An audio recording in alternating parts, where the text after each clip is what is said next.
يا طول عمره مسكين كاع ما لقيت انت الموت باغي تورثو بكري.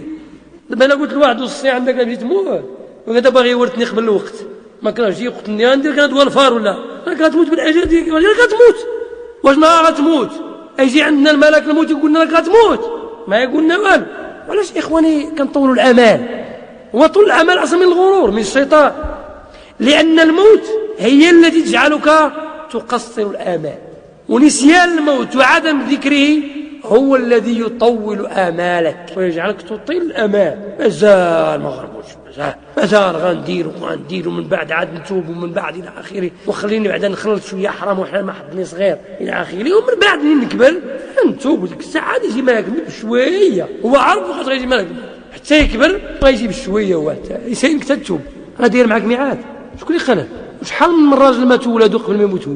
وشحال من راجل كبر من مراته ومات مراته وخلاته؟ وشحال من مرة مات راجلها وخلاها؟ وشحال من اخ مات خوه الصغير وبقى الكبير؟ وشحال من صاحب مات الصغير وبقى الكبير؟ واش هذا الشيء فيه المواعيد؟ واش هذا الشيء فيه الكبير والصغير؟ لا يا اخي، راه الموت شدنا كاملين. ونحن بحال اللي كنضحكوا على انفسنا تلقانا جالسين ناشطين ضاحكين. عرفتي علاش؟ نسينا الموت. كما جاء في حديث وان كان فيه مقال قال لك لو تعلم البهائم حقيقة الموت وبأنها ستموت ما سمنت لكم، ما تلقاو ما تذبحوا فيها كاع. شتي البهائم لو كنعرفوا الموت حتى واحد ما يسمع. علاش؟ ما يقدرش ياكل حتى يسمع لانه غيموت.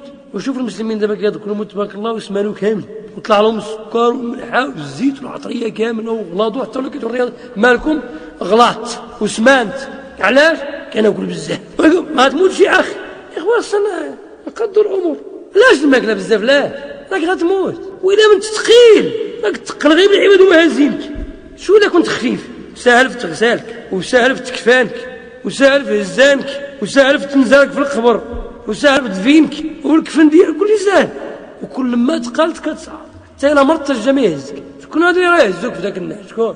شي مره كتهز باكلا شي واحد كيهز لك كتفك. اما الا جات شي اخرى واحد طول انت قصير وطاع عليك كيبغي يهز لك كتفك. ايوا حنا خارجين ندفنوا واحد ونقتلوا الاخر يعني النعاس اصلا ثقيل والسيد ثقيل تبارك الله. كاين فيه قنطار وزياده. صور فيه قنطار 30 قنطار 20. فين غادي؟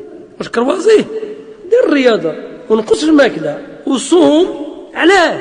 باش اولا تعيش سليم معافى. راه السمنه الان مرض عالمي، مرض عالمي وما لقاو دواء.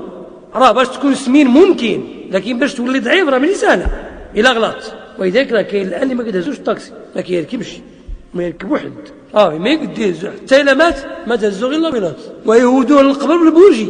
ما كاين لا 4 ولا 2 يهزو شي واحد يهزو البوجي ما دير. ولذلك اخواني فعلا اذا ذكرنا الموت قللنا من الشهوات وقصرت الامال. وراه اللي جعلنا نعيشوا هذه الازمات في الامه الاسلاميه اللي هي ما خصهاش تكون عندنا اصلا. الناس ما بقاش هازين الهم، ما هازين الهم للاخره ولا لولادهم ولا لخوتهم ولا لجيرانهم ولا لوطنهم ولا ما ينتظروهم ولا ما هم فيه. كاين اللي ميت قلب ما هزن حتى شي حاجه، واكل شارب ساكن لابس والسلام وكيزيد ياكل. ويا اخي من لم يهتم بامر المسلمين فليس منهم. راه فعلا شي مره ملي كنشوفوا شي حالات ونتفكروا مزيان فحال الامه كتسدك الشهيه.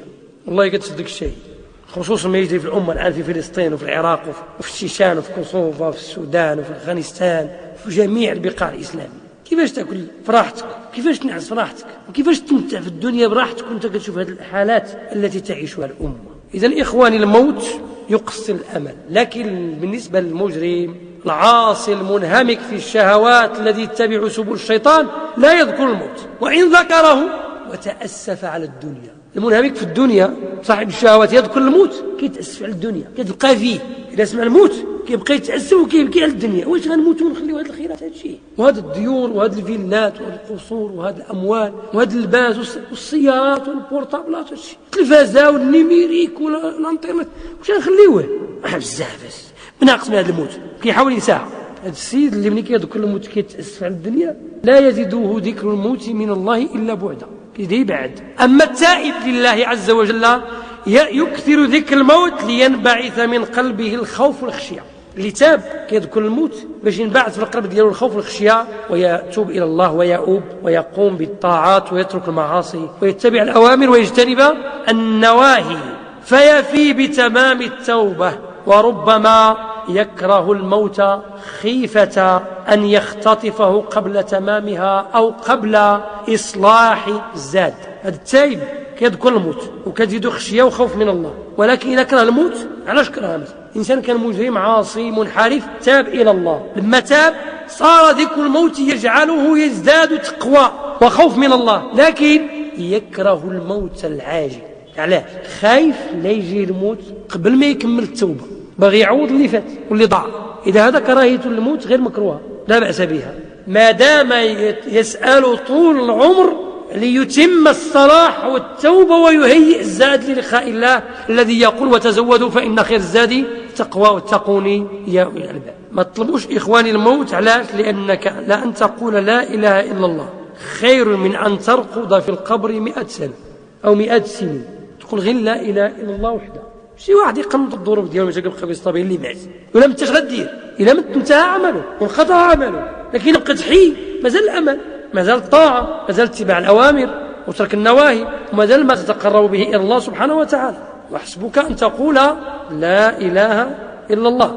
إذا هذا التائب. أما العارف اللي عارف الله وعارف حقيقة الدنيا وحقيقة الآخرة وما هو فيه وما ينتظره، ما هي حاله مع الموت، يذكر الموت دائما لأنه موعد لقاء الحبيب، لقاء الله. يعرف الله وكان يحب الله وكان الله يحبه، يذكر الموت كثيرا لأن بالموت يلقى الحبيب. لذلك لما خير رسول الله صلى الله عليه وسلم وهو يموت وهو متكئ على فخذ عائشة رضي الله عنها أو بين صحرها ونحرها كما في الحديث، سمعته يقول صلى الله عليه وسلم بل الرفيق الأعلى بل الرفيق الأعلى.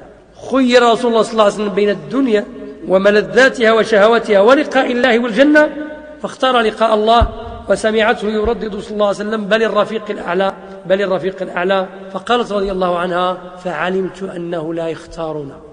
اللي عرف الله وهيأ إلى لقاء الله وتزود بالتقوى وأحب الله أحبه الله وأحب الله لقاءه وأحبه ولقاء الله، حينها يكون يذكر الموت ويحبه لأن فيه لقاء الحبيب، وهو لا ينسى موعد لقاء حبيبه.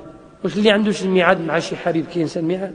المؤمن العارف بالله عنده موعد مع الله، سيلتقي مع الله ولا يلتقي مع الله إلا بعد الموت.